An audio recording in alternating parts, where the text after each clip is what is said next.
ಹೇಳಿ ದಾಕ್ಷಾಯಿಣಿ ಅತ್ತೆನ ಪ್ರತಿಮೆ ರೂಪದಿಂದ ಆಚೆ ಹೇಗೆ ತರೋದು ಅನ್ನೋ ರಹಸ್ಯ ಇದರಲ್ಲಿದೆ. ಎಲ್ಲಿದೆ? ಹುಡುಕ್ಬೇಕು ದುರ್ಗಾ. ಇದರಲ್ಲಿ ಅಮ್ಮ ಏನು ಬರ್ತಿದ್ದಾರೆ ಅಂತ ಓದಿದ್ರೆ ನಮಗೆ ಗೊತ್ತಾಗುತ್ತೆ.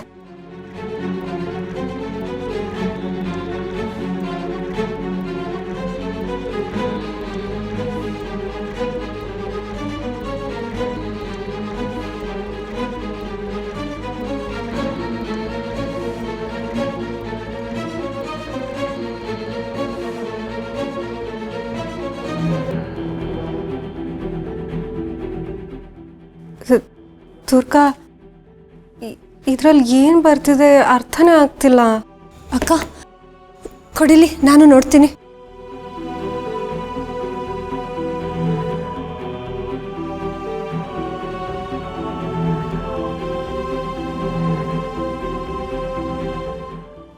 ಏನಿದು?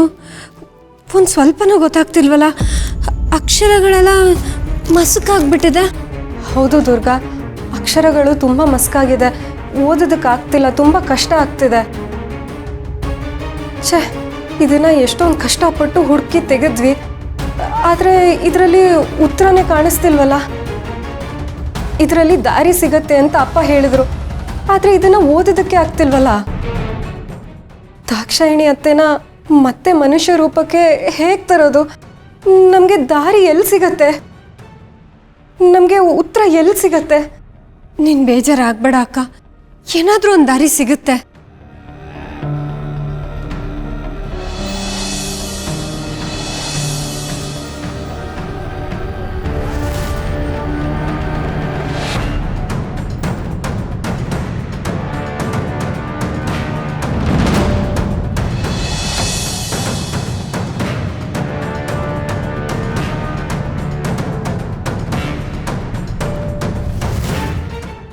ಅಕ್ಕ ಅಕ್ಕ, ಅಲ್ಲಿ ನೋಡು, ಏನೋ ಹೊಳಿತಾ ಇದೆ.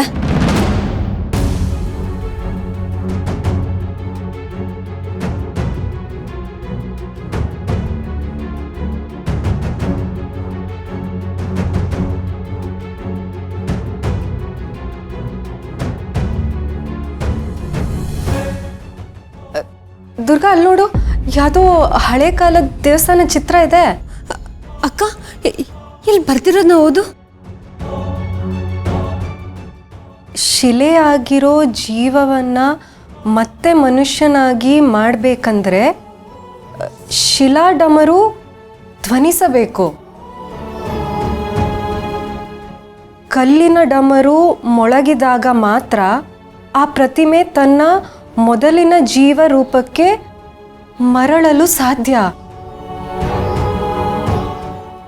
ಶಿಲಾ ಡಮರು, ಕಲ್ಲಿನ ಡಮರುವಿಂದ ಶಬ್ದ ಮಾಡೋದಕ್ಕೆ ಹೇಗೆ ಸಾಧ್ಯ ಅಕ್ಕ? ಈ ಡಮರು ದಟ್ಟವಾದ ಅರಣ್ಯದಲ್ಲಿರೋ ಒಂದು ಪಾಳು ಬಿದ್ದ ದೇವಸ್ಥಾನದಲ್ಲಿದೆ. ಅಕ್ಕ, ಇದನ್ನು ಕೇಳಕ್ಕೆ ವಿಚಿತ್ರವಾಗಿಲ್ವಾ? ಕಲ್ಲಿನ ಡಮರು ಶಬ್ದ ಮಾಡುತ್ತಾ? ಹೇಗೆ ಸಾಧ್ಯ ಅಕ್ಕ ಇದು? ನನಗೂ ಗೊತ್ತಿಲ್ಲ ದುರ್ಗಾ. ಇಂಥದ್ದೊಂದು ಕಲ್ಲಿನ ಡಮರು ಇದೆ ಅನ್ನೋದ್ರ ಬಗ್ಗೆ ನನಗೆ ಇವಾಗಲೇ ಗೊತ್ತಾಗಿರೋದು. ಆ ಕಾಡು ಎಲ್ಲಿದೆ? ಆ ದೇವಸ್ಥಾನ ಯಾವುದು? ಒಂದು ಗೊತ್ತಾಗ್ತಿಲ್ಲ. ಹೌದಕ್ಕ, ನನಗೂ ಏನೂ ಗೊತ್ತಾಗ್ತಾ ಇಲ್ಲ. ಎಲ್ಲಿ ಅಂತ ಹುಡ್ಕೋದು? ಒಂದು ಕಡೆ ದಾಕ್ಷಾಯಿಣಿ ಅತ್ತೆ ನರಳ್ತಿದ್ದಾರೆ, ಇನ್ನೊಂದು ಕಡೆ ಈ ನಿಗೂಢ ಪ್ರಶ್ನೆಗಳು ತಲೆಯಲ್ಲಿ ಕಾಡ್ತಿದೆ. ಇದಕ್ಕೆ ಉತ್ತರನ ಎಲ್ಲಿ ಅಂತ ಹುಡ್ಕೋದು? ಕೈಯಲ್ಲಿ ಬೆಣ್ಣೆ ಇದೆ, ತುಪ್ಪ ಹೇಗೆ ಮಾಡೋದು ಅನ್ನೋದು ಗೊತ್ತು, ಆದರೆ ಬೆಂಕಿ ಇಲ್ಲ. ಛೇ, ಬೆಳಕೆ ಕಾಣಿಸ್ತಿಲ್ವಲ್ಲ. ಬೆಳಕು ಕಾಣಿಸಿದ್ರೆ ನಮ್ಮ ಎಲ್ಲ ಪ್ರಶ್ನೆಗಳಿಗೆ ಉತ್ತರ ಸಿಗತ್ತೆ.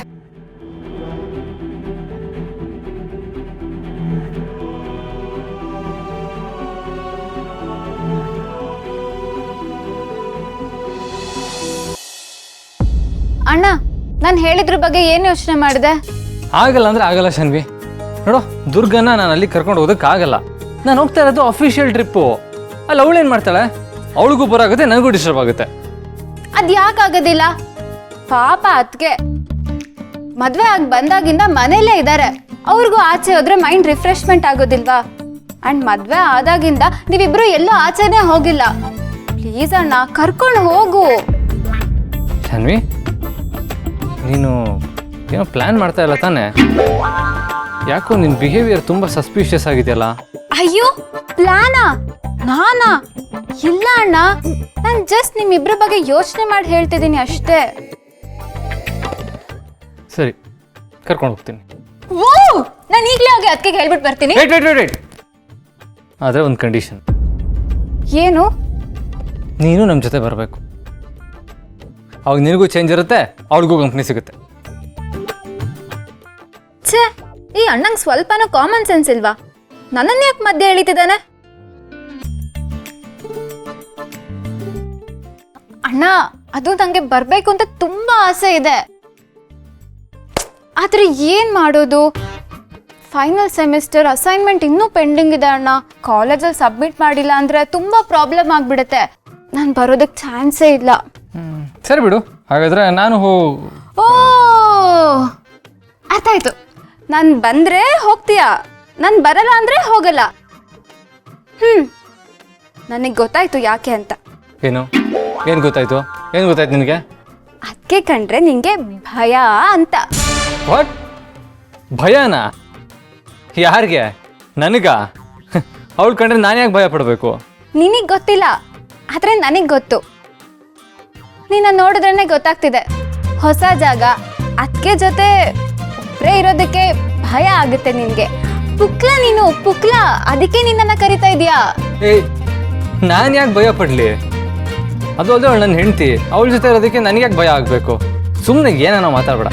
ಹಾಗಿದ್ರೆ ಕರ್ಕೊಂಡು ಹೋಗು, ಮತ್ತೆ ನಿಂಗೆ ಭಯ ಇಲ್ಲ ಅಂತ ಪ್ರೂವ್ ಮಾಡು. ಇವಾಗೇನು, ನಾನು ಅವಳನ್ನ ಕರ್ಕೊಂಡು ಹೋದ್ರೆ ನನಗೆ ಭಯ ಇಲ್ಲ ಅಂತ ಪ್ರೂವ್ ಆಗುತ್ತೆ ತಾನೆ? ಸರಿ, ಹಾಗಾದ್ರೆ ಕರ್ಕೊಂಡು ಹೋಗ್ತೀನಿ. ಅವಳನ್ನ ರೆಡಿ ಆಗಿ ಕೇಳು. ವಾವ್, ಹಾಗಿದ್ರೆ ನಿಮ್ ಟ್ರಿಪ್ ಹೇಗಿರುತ್ತೆ ಅಂತ ನಾವು ನೋಡೋಣ. ನಾನು ಈಗಲೇ ಹೋಗಿ ಅದಕ್ಕೆ ಹೇಳ್ಬಿಟ್ಟು ಬರ್ತೀನಿ.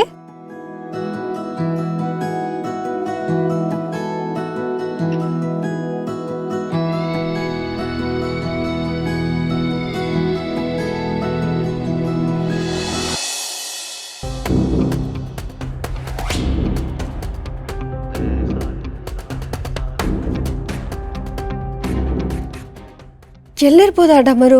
ಪುಸ್ತಕದಲ್ಲಿ ಉತ್ತರ ಏನೋ ಸಿಕ್ತು, ಆದರೆ ಆ ಕಲ್ಲಿನ ಡಮರು ಬಗ್ಗೆ ನಾನೆಲ್ಲೂ ಕೇಳೇ ಇಲ್ವಲ್ಲ.